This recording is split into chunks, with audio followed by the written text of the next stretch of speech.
What's up mga idol? Import ng SMB, may mga inamin after ng laban. Pero bago mo sana ipagpatuloy ang panonood mo, ay huwag mong kalimutan na mag-subscribe bilang suporta sa aking YouTube channel. Maraming salamat idol.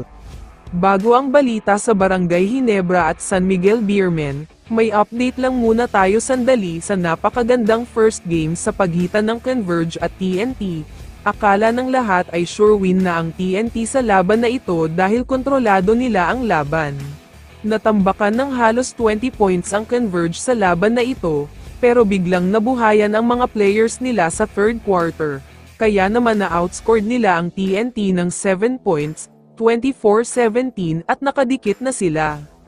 Sa fourth quarter naman, dito na lumabas ang totoong laro ng Converge. Dahil sa bawat na ipapasok ng TNT ay nakakasagot talaga sila, nakuha na nga nila ang kalamangan dahil nagsunod-sunod talaga ang pagpasok ng mga tira nila.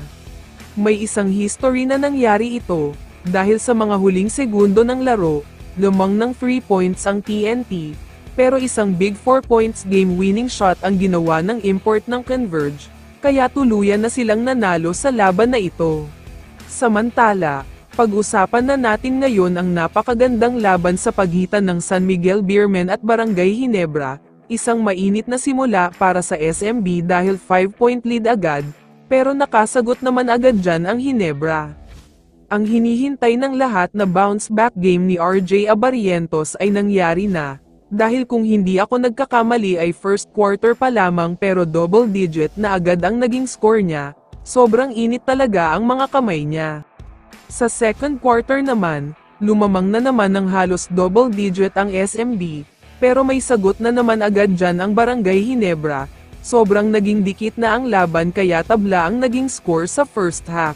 Sa third quarter naman, dito na naramdaman ang takeover mode ni Justin Brownlee, pumiskor lang naman kasi siya ng 11 straight points para sa Ginebra, grabe dahil sobrang init talaga ang mga kamay niya dito.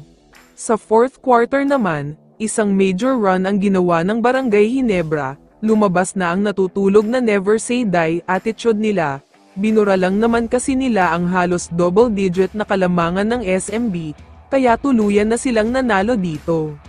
Samantala, ayon naman sa import ng SMB na si Adams, grabe daw ang lakas ng Barangay Ginebra, bilib na bilib daw siya sa import nila na si Justin Brownlee.